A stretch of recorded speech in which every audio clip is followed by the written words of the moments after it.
할렐루야.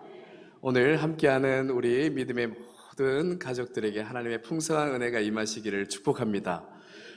이 추석 명절 기간 동안에도 아프지 마시고 또 가족들과 또 오랜만에 만나는 친척들과 복된 시간 누리시기를 축복합니다.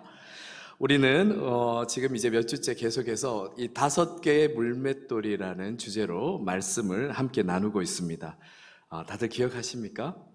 첫 번째 물맷돌은 나는 누구인가? 정체성의 확립이었습니다. 두 번째 물맷돌은 나는 누구와 함께 하는가의 동행의 확신이었습니다. 세 번째 물맷돌은 나는 누구를 상대하는가? 대상의 분별이었습니다. 오늘 이제 네 번째 물맷돌을 주어 담으려 합니다. 나는 무엇이 준비되어 있는가? 연마된 실력에 대한 말씀을 오늘 함께 나누고자 합니다. 인생의 승리는 단순한 용기만으로는 주어지지 않습니다. 준비 없는 용기는 무모함으로 끝나는 경우가 대부분입니다. 진짜 승리는 준비된 자에게 주어지는 것입니다. 사랑하는 성도 여러분, 예전에 큰 화제가 되었던 사진이 있습니다. 너무 놀라지 마십시오. 사진 한번 보겠습니다. 사람의 발입니다. 바로 발레리나 강수진 씨의 발 사진인데요. 이 발 사진이 예전 충격과 큰 화제가 되었던 것은 우리가 흔히 떠올리는 우아한 발레리나의 이미지와는 너무나 달랐기 때문입니다. 이 마디마디 관절이 퉁퉁 붓고 또 굳은 살과 상처투성이인 발입니다. 그 발은 아름다운 무대를 위해 흘린 수십 년간의 피와 눈물의 기록과도 같은 것이라 할 수 있습니다. 강수진 씨는 한국인 최초로 독일 슈투트가르트 발레단의 수석 무용수가 되었고 세계적인 발레리나로 인정을 받았습니다. 그러나 그 영광의 자리로 가는 길은 결코 쉬운 길은 아니었습니다. 어린 나이에 홀로 독일로 유학을 떠나서 언어도 문화도 낯선 곳에서 하루에 10시간이 넘는 훈련을 견디며 버텨야 했습니다. 때로는 발톱이 빠지기도 하고 발이 피투성이가 되면서도 처음 주어지는 그 단 3분, 4분의 그 무대 공연을 위해서 모든 시간을 이 준비에 쏟아부었습니다. 그녀는 한 인터뷰에서 이런 고백을 한 적이 있습니다. 발레를 하기 위해 태어난 몸은 없습니다. 하루도 그냥 보내지 않은 치열한 인생이 있을 뿐입니다.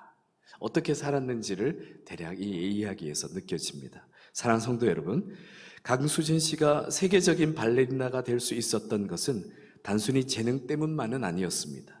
그 재능을 끊임없이 갈고 닦으며 하루도 소홀히 하지 않았던 그 치열한 훈련과 준비된 실력 때문이었습니다.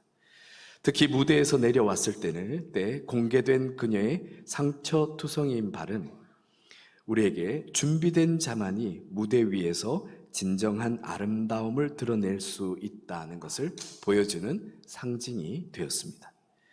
오늘 우리가 붙드는 네 번째 물맷돌, 나는 무엇이 준비되어 있는가? 역시 같습니다. 우리의 신앙은 단순히 이 순간의 열정으로 지켜지는 것이 아닙니다. 매일 말씀과 기도와 순종의 훈련 속에서 길러지는 실력입니다. 준비 없는 승리는 없습니다. 하나님 안에서 연마된 우리의 믿음은 반드시 하나님의 때에 하나님의 무대에서 영광을 드러내는 도구가 될 것입니다. 사랑하는 성도 여러분, 승리는 하루아침에 오는 것이 아닙니다. 오늘의 작은 훈련과 보이지 않는 준비들이 모여 결정적인 순간 하나님의 은혜와 만나 놀라운 승리를 이룹니다. 오늘 본문의 다윗도 마찬가지였습니다. 그의 손에 들려있던 작은 물맷돌은 우연히 집어들게 된 돌멩이가 아니었습니다. 목동 시절 들짐승과 맞서 싸웠던 수많은 순간들 속에서 하나님께서 다윗을 훈련시키셨고 그렇게 단련된 손에 들린 그 돌은 마침내 골리앗 앞에서 하나님의 뜻을 이루는 도구가 됩니다. 사랑하는 성도 여러분, 하나님께서는 다윗이 골리앗 앞에 서기 전에 이미 그날을 위해 그를 훈련시키셨습니다. 사무엘상 오늘 본문 첫 번째 본문에서 다윗은 이렇게 고백합니다. 다윗이 사울에게 말하되 주의 종이 아버지의 양을 지킬 때에 사자나 곰이 와서 양떼에서 새끼를 물어가면 내가 따라가서 그것을 치고 그 입에서 새끼를 건져내었고 그것이 일어나 나를 해하고자 하면 내가 그 수염을 잡고 그것을 쳐 죽였나이다. 이것은 단순한 무용담이 아닙니다. 광야에서 다윗은 하루하루 평범한 목동처럼 양들을 치고 있었지만 그 평범한 목동의 삶도 그렇게 호락호락하지만은 않았습니다. 양들을 지켜야 했고 들짐승으로부터 그 양들의 새끼를 보호해야 했습니다. 하지만 하나님께서는 바로 그런 자리에 있던 다윗에게 특별한 훈련을 시키고 계셨던 것입니다. 다윗은 밤이면 추위와 고독 속에서 맹수들과 맞서 싸워야 했습니다. 그는 그렇게 외로운 광야에서 바로 하나님을 의지하는 법을 배웠고 매일같이 물맷돌을 휘두르며 확실한 기술을 연마하게 되었습니다. 당시 물맷돌이 얼마나 날카로운 무기였는지 아십니까? 당시 예전의 기록을 보면 잘 연마된 물맷돌을 던지는 사람은 날아가는 새에 눈을 보기도 우리는 힘든데 날아가는 새에 눈을 맞출 정도라고 합니다. 다윗 역시 이 양의 새끼를 물고 가는 사자와 곰에게서 그 새끼를 건져낼 정도로 그 물맷돌을 던지는 실력이 상당했음을 우리는 알게 됩니다. 그랬기에 시간이 흘러 블레셋과 싸우고 있는 그 전쟁터에서 이와 같은 장면이 나올 수 있었습니다. 오늘 두 번째 본문입니다. 블레셋 사람이 일어나 다윗에게로 마주 가까이 올 때에 다윗이 블레셋 사람을 향하여 빨리 달리며 손을 주머니에 넣고 돌을 가지고 물매로 던져 블레셋 사람의 이마를 치매 돌이 그의 이마에 박히니 땅에 엎드러지니라. 아멘. 사랑하는 성도 여러분, 보이십니까? 오늘 두 본문의 장면이 마치 데칼코마니처럼 이처럼 겹쳐지고 있습니다. 광야에서 사자의 입에서 새끼 양을 건지기 위해 싸웠던 소년 다윗이 이제는 전능하신 하나님의 군대를 모욕하는 자에게서 이스라엘을 건지기 위해 다윗은 골리앗을 향하여 달려가고 있습니다.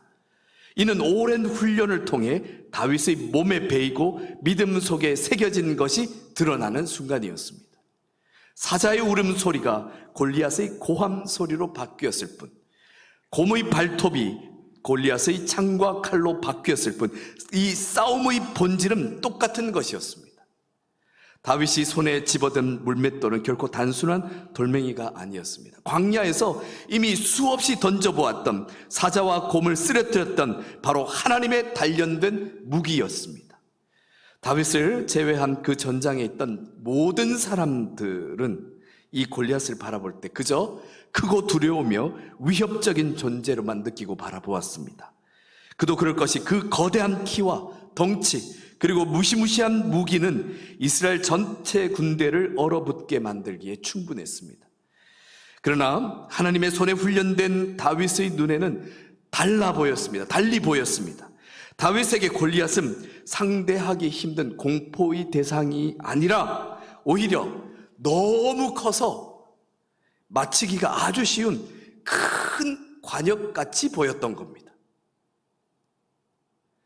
다윗은 빠르고 날렵하게 달려드는 사자도 어둠 속에서 갑자기 덤벼드는 곰도 정확히 물맷돌로 맞추었기에 느릿느릿 무겁게 움직이는 거대한 골리앗을 맞히는 것은 오히려 더 쉬운 일이었습니다. 단지 어려운 것은 그 앞에 담대히 서는 것이 어려운 것이었습니다. 사랑하는 성도 여러분, 믿음으로 단련된 사람에게는 어떤 거인도 문제가 되지 않습니다. 하나님께서 이미 길러주시고 준비시키신 실력을 통해 그 거인은 오히려 가장 선명한 표적이 되어 무너질 것이기 때문입니다. 그러므로 우리는 환경을 두려워하기보다 지금 이 순간에도 우리를 훈련시키시는 하나님의 손길을 바라보아야 합니다. 하나님께서는 우리를 버려두지 않으시고 하나님의 때를 위해 오늘도 다듬고 계십니다. 그러므로 사랑하는 형제 자매 여러분, 우리가 걸어가는 평범한 오늘의 자리도 결코 우연이 아닙니다. 직장에서 맞닥뜨리는 작은 어려움, 가정에서 겪는 갈등, 심지어 남들이 알아주지 않는 사소한 그 순간까지도 하나님께서는 다 사용하셔서 우리를 믿음의 사람으로 단련시키고 계십니다. 그리고 하나님의 때가 되었을 때 비로소 그제서야 우리는 깨닫게 됩니다. 아, 어제의 눈물이 오늘의 무기가 되는구나. 어제의 연단이 오늘의 승리를 이루는 하나님의 도구가 되는구나 라는 사실을 말입니다. 그러므로 이 시대를 살아가는 우리도 다윗처럼 하나님의 훈련을 사모해야 합니다. 우리에게 주어진 상황과 환경을 힘들어만 할 것이 아니라 하나님께서 지금도 우리를 빚어가신다는 것을 신뢰하면서 비록 현실이 작고 초라한 자리일지라도 그 자리에서 성실히 충성을 다할 때 그 모든 시간이 하나님의 때에 반드시 하나님의 뜻을 이루는 도구로 쓰임받게 될 줄 믿습니다. 혹시 누군가는 이렇게 말할지도 모르겠습니다. 내게는 이미 그런 기회가 이미 다 지나가 버렸습니다. 아닙니다. 사랑하는 성도 여러분, 성경은 언제나 우리에게 가능성을 이야기해 줍니다.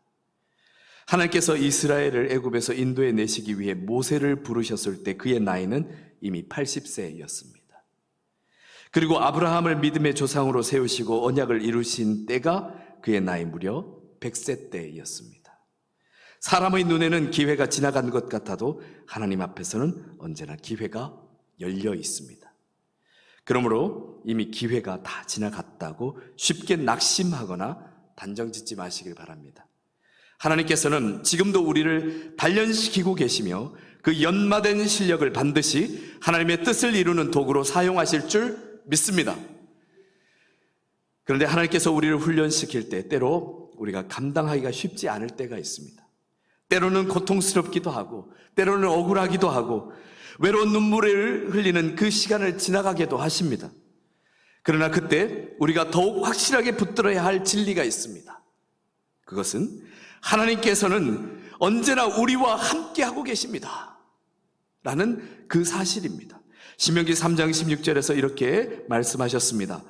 내 하나님 여호와 그가 너와 함께 가시며 결코 너를 떠나지 아니하시며 버리지 아니하실 것임이라. 아멘. 사랑하는 성도 여러분, 하나님께서는 결코 우리를 고난 가운데 홀로 버려두지 않으십니다. 어떤 경우라도 말입니다. 그 어떤 것도 우리를 하나님에게서 떼놓을 수가 없습니다. 로마서에서 확증하고 있습니다. 누가 우리를 그리스도의 사랑에서 끊으리요?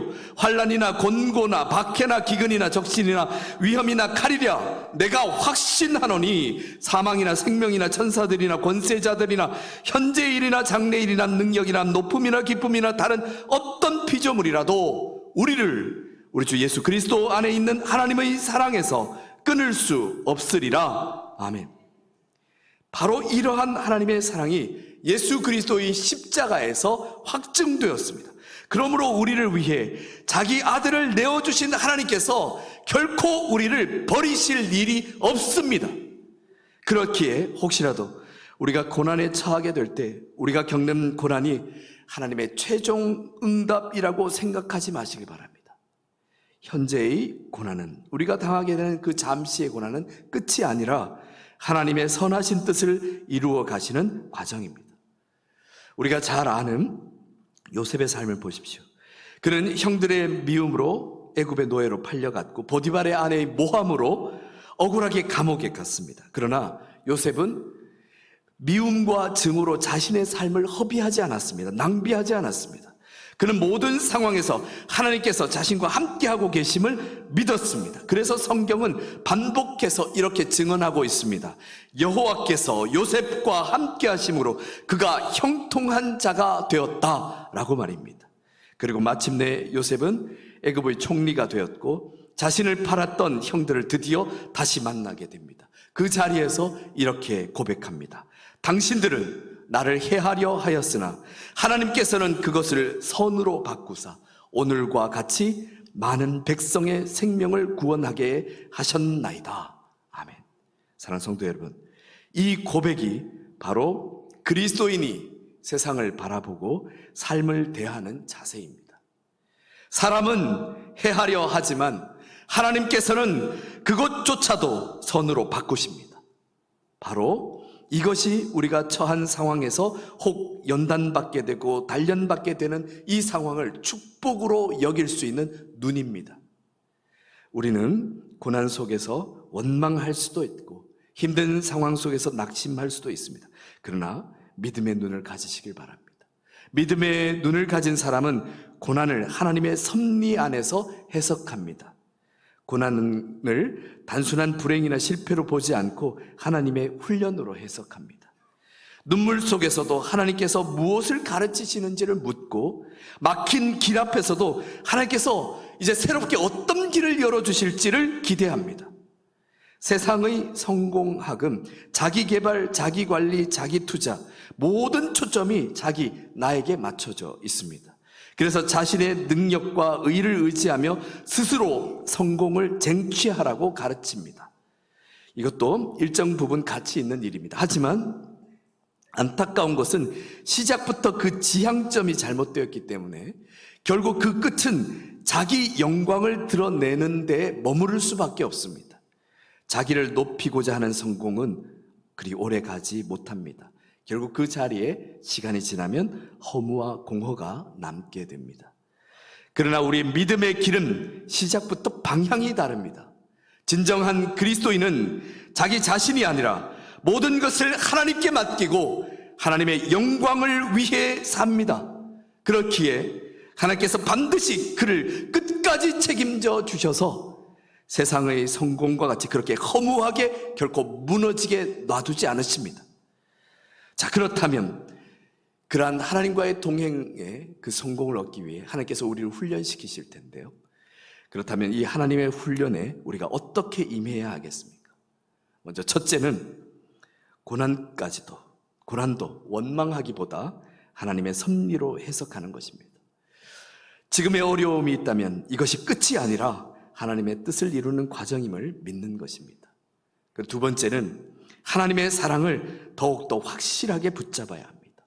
우리가 십자가를 바라볼 때, 이미 우리를 위해 죽으신 예수 그리스도를 우리가 바라볼 때 하나님께서 결코 우리를 버리지 않으시리라는 것을 우리는 확신할 수 있습니다.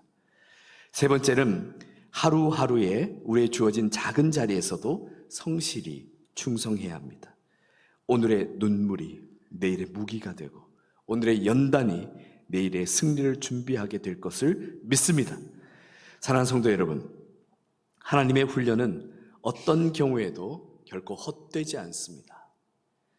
믿음으로 훈련에 임하는 자는 반드시 하나님의 때에 하나님의 뜻을 이루는 도구로 쓰임받을 줄 믿습니다. 사랑하는 성도 여러분, 다윗이 던진 작은 돌 하나는 다윗의 훈련된 손끝을 떠나 하나님의 손에 맡겨졌습니다. 그 순간 그 돌멩이는 더 이상 그저 돌멩이가 아니었습니다. 하나님의 뜻을 이루는 거룩한 도구가 되었습니다. 성경은 준비된 실력은 결국 하나님의 뜻을 이루는 도구가 된다라는 이 원리를 반복해서 증언하고 있습니다. 요셉은 노예로 팔려간 보디발의 집에서 집안 총무로서 경제와 살림을 배웠습니다.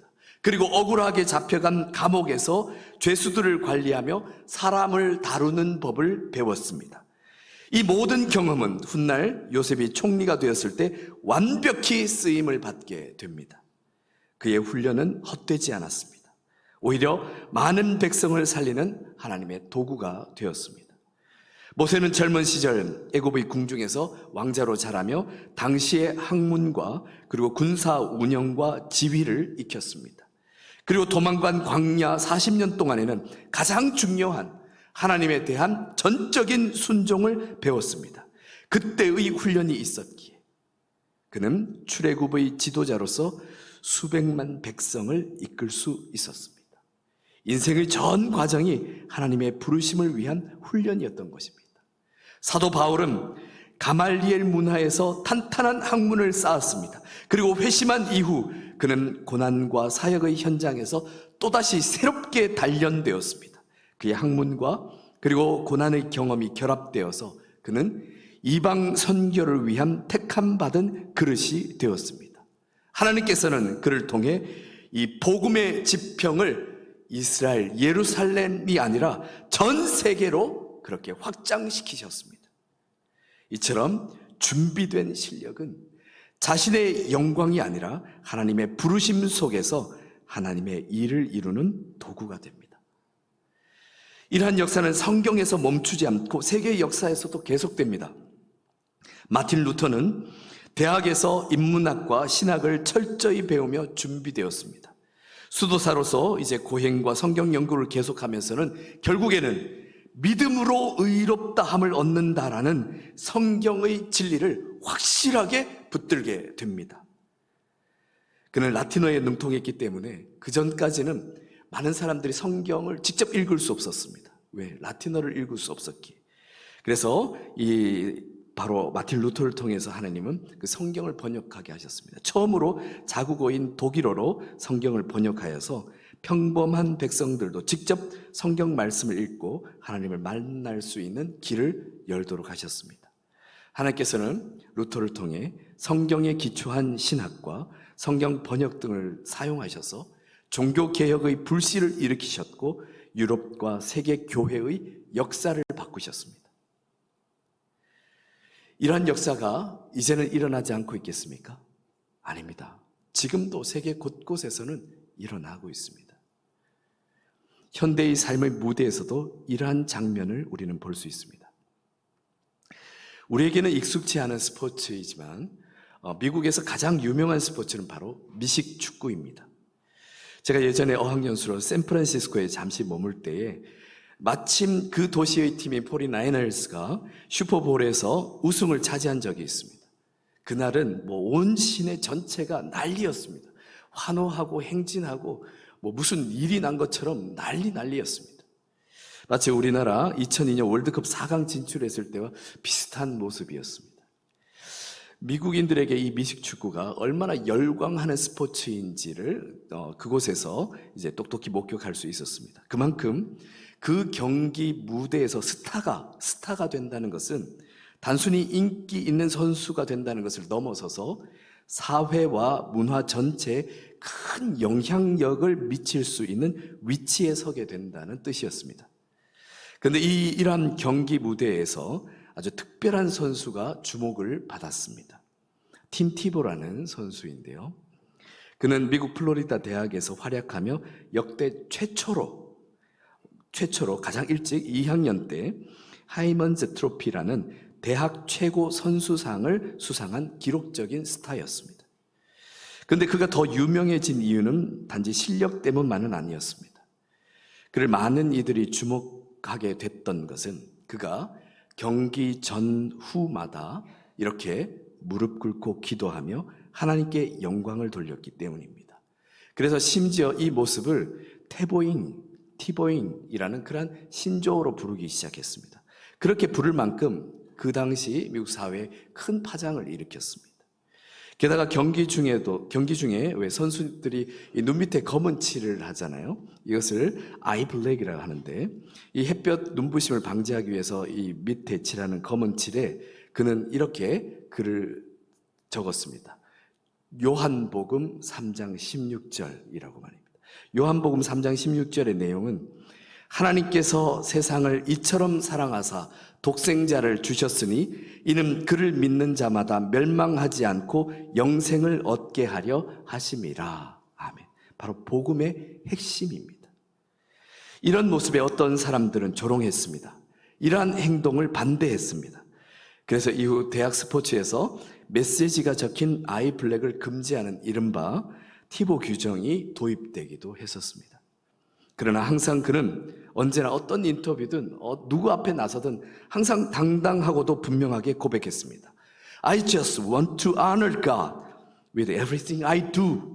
나는 단지 내가 하는 모든 일로 하나님께 영광을 돌리고 싶습니다. 그리고 드디어 하나님께서 그 고백을 기억하신 듯 놀라운 일이 일어났습니다. 2012년 미국 프로 미식축구 플레이오프 경기에서 팀 티보 선수는 아주 놀라운 기록을 세우게 되는데요. 미식축구 경기는 이렇게 공을 던지면 그 팀이 전진한 만큼의 기록이 정확하게 나옵니다. 근데 그가 공을 던져 전진시킨 그 모든 거리가 316야드였습니다. 그리고 특히 매번 던질 때마다 평균 31.6야드를 전진시켰습니다. 보통 미식축구 경기에서 한 번 던질 때 약 10야드 정도 전진시키면 잘했다 하는데요. 근데 그날 팀 티보는 3배가 넘는 기록들을 남긴 겁니다. 뭔가 숫자가 계속 반복되고 있는 것이 보이지 않습니까? 근데 더 놀라운 것은 그 경기에서 나온 모든 주요 숫자가 사람들이 그렇게 비웃었던 그의 아이블랙에 있었던 요한복음 3장 16절과 절묘하게 맞물리는 숫자였습니다. 많은 이들은 그저 우연이라고 했습니다. 하지만 그들의 모든 마음과 생각 속에 요한복음 3장 16절을 떠올리게 하였습니다. 그는 경기 밖에서도 신앙의 삶을 멈추지 않았습니다. 그는 팀 티보 재단을 세워서 전 세계 교회들과 함께 발달장애 청년들을 위한 무도회를 열고 병원 사역과 구호 사역을 이어가고 있습니다. 사랑하는 성도 여러분, 팀 티보라는 선수의 삶을 통해 우리에게 다가오는 아주 중요한 메시지가 있습니다. 그것은 하나님의 손에 붙들릴 때 실력은 메시지가 된다. 하나님의 손에 붙들릴 때 실력은 메시지가 된다. 다윗의 손에 쥐어진 물맷돌이 단순한 돌멩이가 아니라 하나님의 거룩한 무기가 되었던 것은 하나님의 손에 들려졌고 붙들렸기 때문입니다. 그러므로 오늘 우리의 작은 준비와 훈련도 하나님의 손에 붙들릴 때 우리의 가정과 교회와 세상을 거룩하게 변화시키는 하나님의 물맷돌이 될 줄 믿습니다. 사랑하는 성도 여러분, 다윗은 눈에 띄지 않는 일상 속에서도 평범한 목동의 자리에서도 하나님을 신뢰하며 성실히 훈련에 임했습니다. 그랬을 때 하나님께서는 바로 그렇게 그 준비된 다윗을 하나님의 역사적 순간에 세우셨습니다. 그리고 승리케 하셨습니다. 그 자리에서 가져오게 된 승리는 바로 믿음으로 잘 연마된 물맷돌이었습니다. 오늘 하나님께서는 우리에게도 동일하게 물으십니다. 너는 무엇이 준비되어 있느냐? 무엇이 준비되어 있느냐? 이런 물음 앞에 괜히 주눅들 필요는 없습니다. 나는 가진 것도 없습니다. 나는 가진 재능도 없습니다. 나는 뭔가 할 수 있는 것도 하나도 없는데 어떡합니까? 이렇게 낙심할 필요가 없습니다. 사랑하는 성도 여러분, 하나님께서 우리가 준비되기를 바라시는 것이 엄청나고 대단한 것이겠습니까? 오늘 성경 말씀을 보십시오. 물맷돌 하나만 잘 던져도 다윗은 칼을 쏠 줄도 활을 쏠 줄도 아무것도 몰랐습니다. 근데 물맷돌 하나만 잘 던져도 하나님을 전적으로 믿고 순종할 때 그것이 하나님의 역사를 이루는 도구가 됩니다. 중요한 것은 하나님의 뜻에 순종하여 그 뜻을 성실히 따르는 것입니다. 우리의 준비는 거창한 것이 아닙니다. 기도의 무릎, 말씀을 붙드는 손, 작은 것에도 성실한 순종, 매일의 훈련, 이러한 것들이 바로 우리의 물맷돌이 됩니다. 그러므로 오늘 이렇게 함께 결단합시다. 우리 함께 읽었으면 합니다. 주님, 제가 할 수 있는 작은 것이라도 준비하겠습니다. 그리고 이 작은 자를 온전히 주님의 손에 올려드리겠습니다. 이 고백이 이루어지기를 축복합니다.